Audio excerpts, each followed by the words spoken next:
Hey guys, welcome to tech review. Hope के guys आप सब बहुत अच्छे होंगे। तो दोस्तों, आज के इस वीडियो में हम बात करने वाले हैं कि कैसे आप जो है किसी यूज़र को अपने वाईफाई का डेटा यूज़ करने से रोक सकते हैं या उसको ब्लॉक कर सकते हैं। और गाइस, इस टॉपिक पर वीडियो बनाने के लिए मेरे को मेरे सब्सक्राइबर ने ही मेरे को बोला था। और अगर आप भी किसी टॉपिक पर वीडियो चाहते हैं तो आप नीचे कमेंट सेक्शन में मेरे को बता सकते हैं। तो चलिए दोस्तों, बिना टाइम वेस्ट करते हुए आज की वीडियो हम स्टार्ट करते हैं।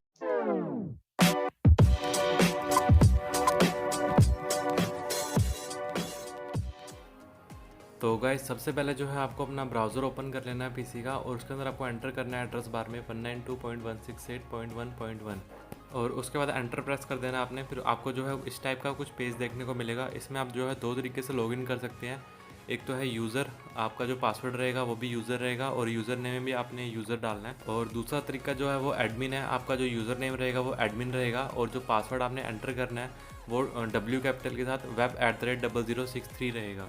इसके बाद जैसे ही आप लॉगिन पे क्लिक करेंगे आपको कुछ इस टाइप का पेज दिखेगा। आपको इसके बाद जो है नेटवर्क पे क्लिक करना है और उसके बाद जो है लैन पे क्लिक करना है। और लैन पे क्लिक करने के बाद आपको जो है इसके बाद जो DHCP सर्वर जो है ये बाय डिफ़ॉल्ट अपना ओपन हो जाएगा अपने आप। और इसके अलावा आपको कहीं और क्लिक नहीं करना। इसके बाद आपको यहाँ पे चेक करना है कि आपके जो डिवाइस जो है, मतलब आपका राउटर जो है उस पर कितनी डिवाइसेस जो है कनेक्ट हो रखी हैं, वो आप यहाँ पे नीचे देख सकते हैं। यहाँ पे कुछ डिवाइसेस जो है ये मेरे राउटर के साथ जो है कनेक्ट हो रखी है और इनका जो है मैक एड्रेस जो है हमारे को कॉपी कर लेना है यहाँ से। और अभी जैसे कि आप देख पा रहे हो यहाँ पे जो है 3-4 डिवाइसेस जो है कनेक्ट हो रखी हैं। एक डेस्कटॉप है, बाकी एक वन प्लस है, बाकी गैलेक्सी, और एक का जो है होस्ट है वो यहाँ पे शो नहीं हो रहा। तो इसके अलावा फिर आपको यहाँ से जो सबसे पहले जो है मैक एड्रेस जो है इनका कॉपी कर लेना है और वो कहीं लिख लेना है। और गाइज, इसका जो मैक एड्रेस है वो यहाँ पे आप देख सकते हैं। इसके आगे जो लिखा हुआ है यहाँ पे SSID 3, जैसे मैं वन प्लस सेलेक्ट कर लेता हूँ अभी, तो SSID 3 और यहाँ पे SSID 5 है। यहाँ पे इनके हिसाब से आपने सेलेक्ट करना है। SSID 5 जो है वो 5 गीगाहर्ट्ज़ की है, SSID जो है 3 वो 2.4 गीगाहर्ट्ज़ की है। और यहाँ से जो है मैक एड्रेस जो आपने कॉपी करके यहाँ पे पेस्ट कर लेना है। तो गाइज़, मैंने जो है यहाँ पे 5 गीगाहर्ट्ज़ की जो है मैक एड्रेस कॉपी कर लिया है। इसके बाद जो है आपको यहाँ पे रेडियो 5 गीगाहर्ट्ज़ पे सिलेक्ट करना है। इसके बाद आपको यहाँ पे नीचे एक्सेस कंट्रोल लिस्ट का ऑप्शन मिलेगा, आपको इस पे जो है क्लिक करना है। और इसके बाद जो है आपको मैक एड्रेस जो है यहाँ पे टाइप करना है और इसका जो मोड है आपने यहाँ से ब्लॉक पे सिलेक्ट कर देना है। और इसके बाद जो मैक एड्रेस वाला जो मतलब ये बॉक्स है, इनके अंदर जो है आपको यहाँ पे मैक एड्रेस जो अपना जो आपने कॉपी किया था वो आपको इसमें फिल करना है। और गाइज़, ये जो चीज़ है आप ज़रूरी नहीं है कि आप अपने पीसी से ही करें। आप जो है अपने मतलब फ़ोन से भी कर सकते हैं इसको। अपना जो क्रोम ब्राउज़र है आप उसको जो है डेस्कटॉप मोड में यूज़ करने के बाद आप उसको यूज़ कर पाएंगे इस तरीके से। तो यहाँ पे जो है मैंने इसको टाइप कर दिया है। इसके बाद आपको यहाँ पे जो है सिंपली ऐड पे क्लिक करना है। और गाइज़, जैसे ही आप इसमें ऐड पे क्लिक करते हैं तो सेटिंग जो है वो साथ के साथ ही अप्लाई हो जाती है।